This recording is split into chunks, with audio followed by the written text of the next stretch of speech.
Halifax Thunderbirds, Halifax Mooseheads, lots to break down, lots to get to here on Halifax Sports Talk. Andrew and Dayton with you. And man, this team, back-to-back weeks, they're rolling. The Thunderbirds, Dayton, an exciting finish, an exciting win against the Buffalo Bandits. This team looks pretty good, man. How are you? Not too bad, not too bad.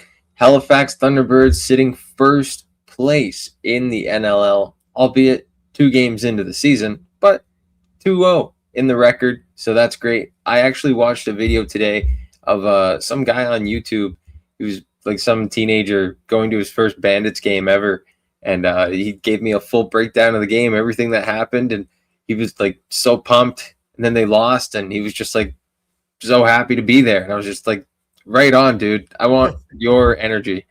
That's how it's supposed to be. I love it. I love it. All right, so today we'll talk about a breaking trade in the Halifax Mooseheads world, which is exciting to talk about, of course.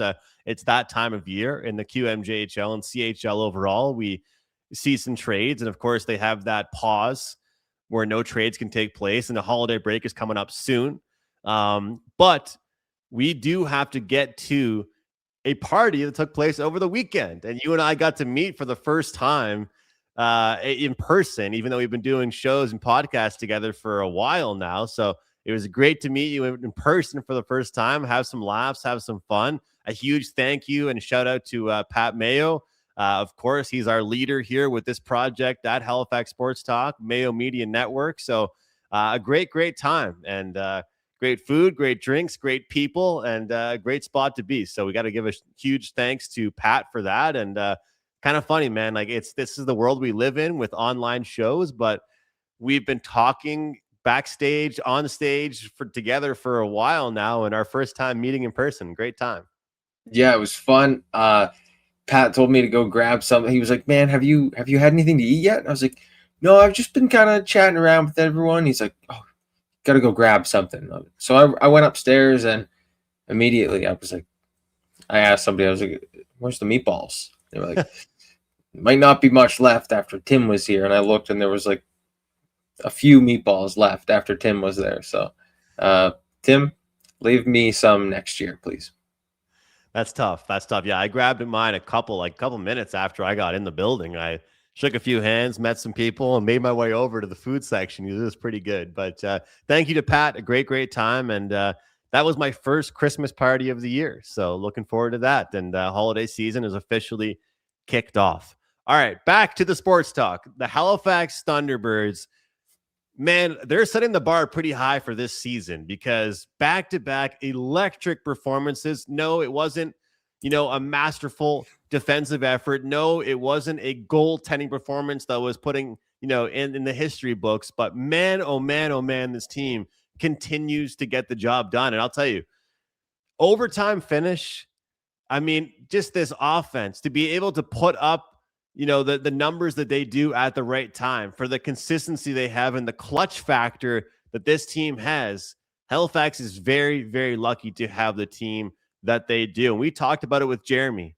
He talked about key pieces that will have to be shut down for Buffalo, key players that will have to show up for the Thunderbirds. And he did tell us this is going to be a close one. This is going to be a tight one. It won't be as lopsided as the game was against Oshawa. And we were treated to a very, very close game. So a 9-8 overtime victory for the Thunderbirds.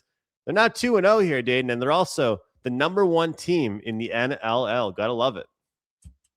Well, Andrew, they are now the number 1 team in the NLL, but going into this one, Buffalo was the number 1 team in the NLL, but props to Halifax. They kind of fought off 2 3-goal deficits, one at the early stages of the first period. They were down 5-2, 5-2 it was, and then back up, got it tied.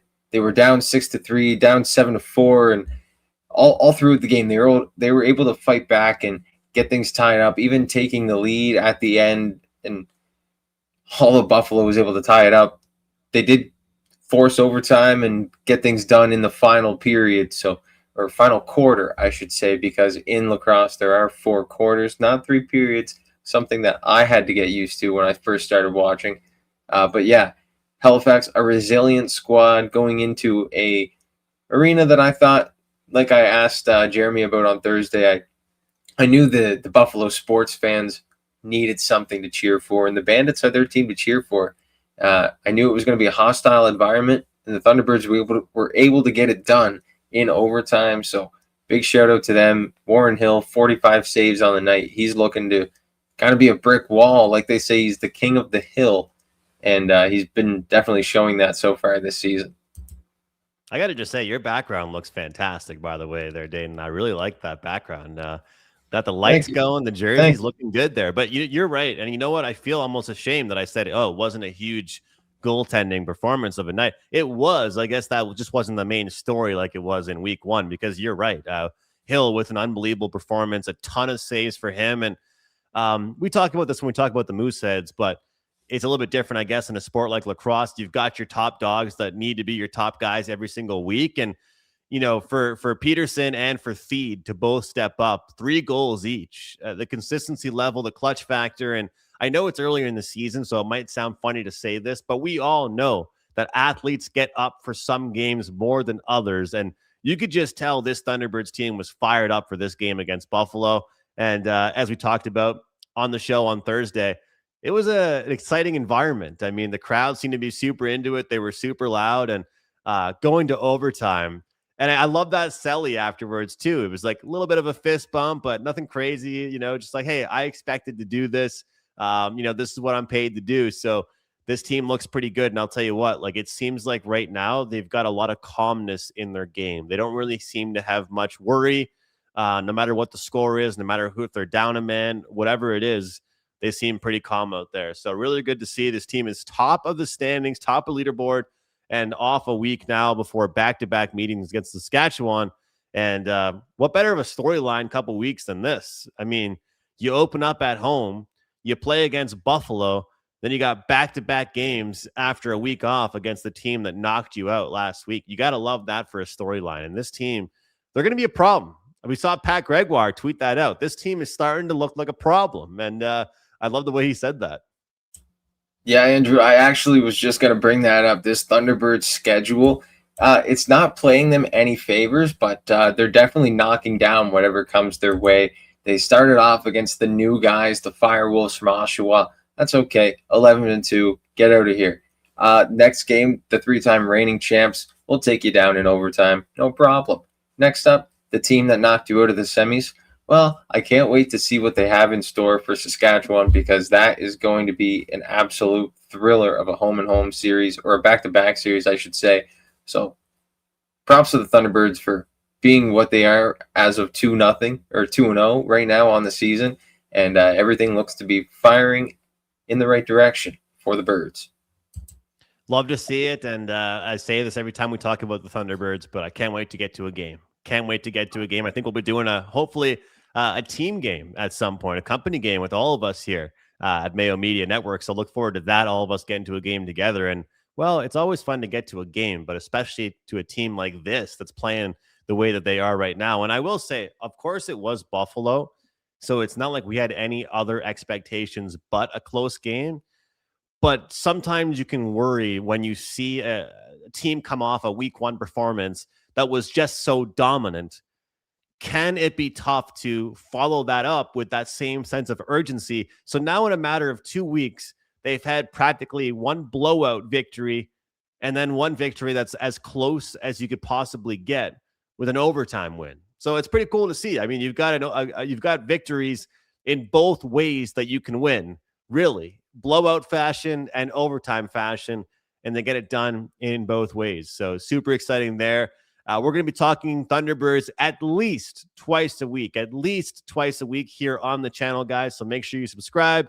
Make sure you like the content. And, of course, if you're not available on YouTube or Facebook, you can catch us on all podcasting networks as well, Spotify, Apple, so on and so forth. We hope you guys will join us all season long, because sounds like we're in for a real good run with this team here, Dave. Knock on wood on my desk here. Knock on wood, but this team looks pretty good. I'll give mine a little knock as well. I'm not sure if it's 100% real wood. It's probably a little fake wood, but whatever gets the job done. Yeah, no jinxes around here. The Thunderbirds look like they're rolling. Like Pat Gregoire said, they look like they're starting to be a problem, and that can be a good thing when you go up against teams like Buffalo. Buffalo had problems containing 2 or even 3 multiple goal leads. Saskatchewan is going to have to do the same thing. 2 games in a row against a Thunderbirds team that's going to be coming off a little rest. They're hot right now. They'll have a week off, back at it, back to the drawing board and see what they can muster up against a team that, like you said, knocked them out last year in the semis. And those ones are always fun. Those ones are always fun because those mean something to you as well. So a Buffalo game that obviously easy to get up for that one. And then, of course, always easy to get up for kind of revenge and rematch type games as well.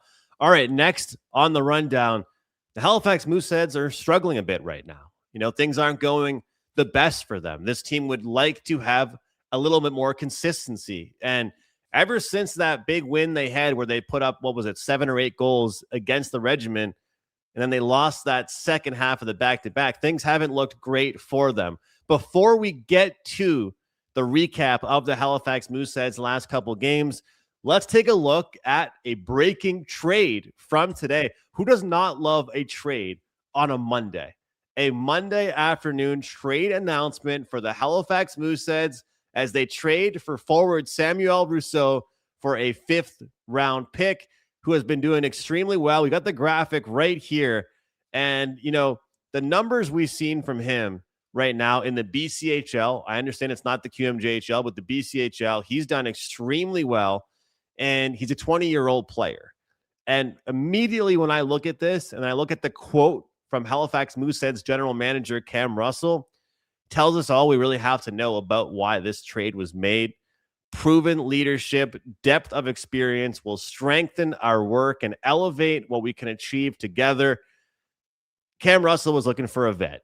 He was looking for a guy that can score, help contribute to the depth, but also every team needs some 19 and 20-year-old guys. And when you can trade for a 20, it's always a good thing. When you can get a 20 that can also put the puck in the net and score, Dayton, it makes it that much better. So just looking at things overall, looking at this trade, I think it's a real good idea here for the Mooseheads to get this type of thing. And I will say, just trying to pull it up here, the numbers that he had were pretty good. What was it? 30 and 24, 30 yeah. points, 24 games. 30 and 24. So that's pretty good. And, again, he's going to have to get reinstated with Hockey Canada to come back to the queue. But that league is not an easy league by any means that he's tearing up. And I think it's just really important for them to have a veteran on the team. So what do you think about this move here? Is it a lot just about leadership? I think so. This reminds me of a move from a couple of years ago when the Mooseheads started to make moves around this time. First, it was Josh Lawrence, brother of Tynan Lawrence, who's going probably top 5 or 6 in the draft this year. They brought Josh Lawrence over around Christmas time.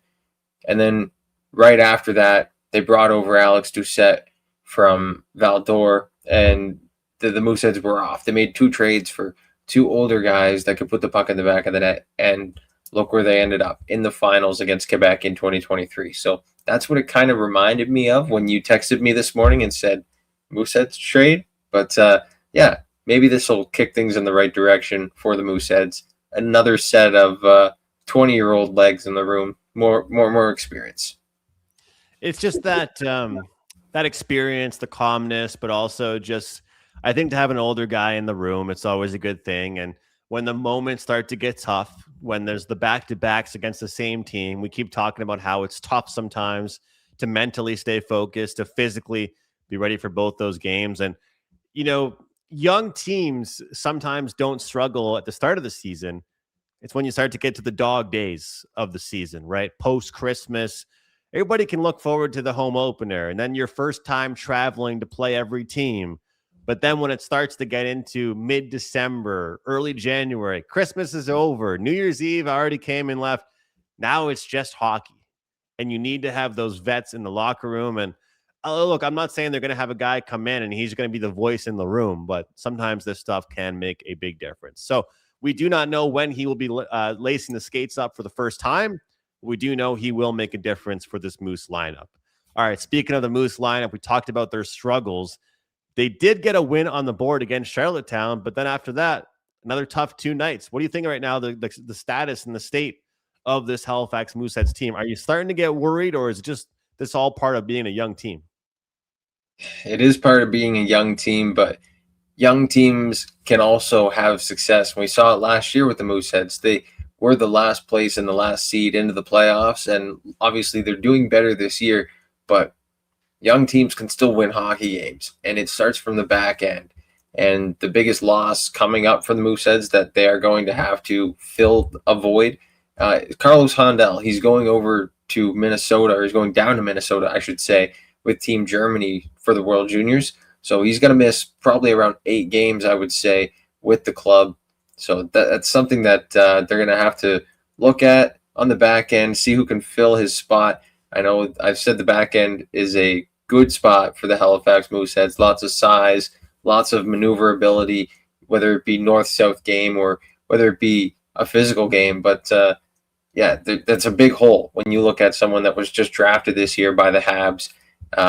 He's a great defenseman, and they're going to have to find someone like Justin Shiras, who has probably spent a better half, probably 70% of this season in the press box to come play a few games down the stretch here. And that can make a difference. It can make a difference. We just have to see this team really step up, I think, especially early in games. You know, I feel like you can't fall behind. You can't be falling behind consistently. And you can't have a good game like you did against Charlottetown and then follow it up with 2 tough efforts. That's really the key. And, you know, injuries are going to be tough for them as well here, Dayton. So when you look at this roster, and you look at those past 2 games there, I mean, it's tough to go from a team, and I'm guilty of this. Maybe I curse the team. We don't want to put that out there because we want to be able to hopefully get some interviews here soon. But I did say every single Moose game is exciting. Every single Moose game, win or loss, is a tight game. And then their last 2 games, they're outscored 10-2. I feel like I cursed this team, man. I talked about how exciting and close every single game was. And last 2 games outscored 10-2. That's not good enough. And the funny thing is that win over Charlottetown, they put up a 5 spot, but what good is the 5 spot if you're putting up 1 in the next 2 games, right? You need to have that level of consistency, which is really important. Yeah, and the biggest thing that I found with this game, actually with both of the games against Charlottetown, the first game, you get into it, there's a little bit of fisticuffs at the end. There's 10 unsportsmanlike conducts to end the game. And then against Moncton, Quinn Kennedy, he gets in a fight to end the game. Yeah, you're down 5-1. What's the point? And then that puts Kennedy out of the lineup for Sunday. Kennedy's probably one of your best forwards, if not your best forward, other than Oleg Kulbiakin. So it's probably not the smartest move by your assistant captain. It's going to be tough for the Mooseheads to kind of get themselves back on track. But if anyone can do it, I think it's Brad McKenzie. He's done it before this year with a struggling team. And like I said, he sees more eye to eye with these guys. He's a younger coach. So I think he'll be able to kind of get inside their heads a little bit better and let them know what he thinks of their performance. Yeah, I think he can be real with them. I think he can be really, honest about what he's seeing from them. And again, I think that there's a difference between losing and losing in a poor manner. And I think that when you're in the situation the Mooseheads are in, it's not necessarily about wins and losses, but how you're developing. And so sometimes that line and that kind of developmental process is starting to kind of stutter a bit and fall out of, place a little bit. That's when things get a little bit. And so I know what we're 1905 into the podcast. I'm going to bring up the Montreal Canadiens like I always do. The Canadiens last year, they go into the Four Nations break not looking very good as one of the youngest teams in the league, with Suzuki or Caulfield not making the Four Nations teams for their representative or for their respected countries. What did they do? Well, they had one of the best records in the whole league after the Four Nations break. I know the Christmas break isn't long, but this week the Moose play Wednesday, they play Thursday, and that's it, I believe, until the 28th. So you get a chance to rest up, recover. Then you got a new 20-year-old player getting added to your roster. I'm very curious. I don't want to hype it up too much, and we're going to do a video talking about the next 2 games they have this week. But these next 2 games are very, very important, I think, not just W's and L's, but how they play those two games, playing the right way. Looking forward to kind of reading some quotes from Brad McKenzie about these, whether it's pregame or postgame. But I think how you go into the break is going to be really important for this team. Yeah, especially if you're, like you said, you're adding Sam Rousseau to the team. Not sure when, probably going to be after those two games so he can fly over, get himself accustomed. But man, you got to at least pick 2 points, maybe 3 points up out of these next two games, because if Rousseau comes in and just the atmosphere in the locker room isn't as good as it should be, or good as it could be, as if they were coming off of 2 wins, it might be tough for him to come in, and I don't know, just the vibes might be a little off when you walk into a dressing room to a team that's been losing rather than to a team that's been winning. Might be kind of tough. Yeah, 100%. And you have to go into that on a really good note. But I do think the Christmas holiday break will be a good thing for some of these younger players. So, hey, lots to be excited about, lots to be positive about for the Halifax Mooseheads. But the recap we're giving you today here, 1 great game and 2 tough ones. But hey, not a bad weekend overall, though, for the Halifax world, because Thunderbirds are rolling. The Birds look great, and they're 2-0, and they are top of the NLL. Guys, stay tuned for more content here on the Halifax Sports Talk page. We'll preview the next 2 games, the home and home against the St. John Sea Dogs, the Halifax Mooseheads taking on the Sea Dogs Wednesday night and then Thursday night to close out.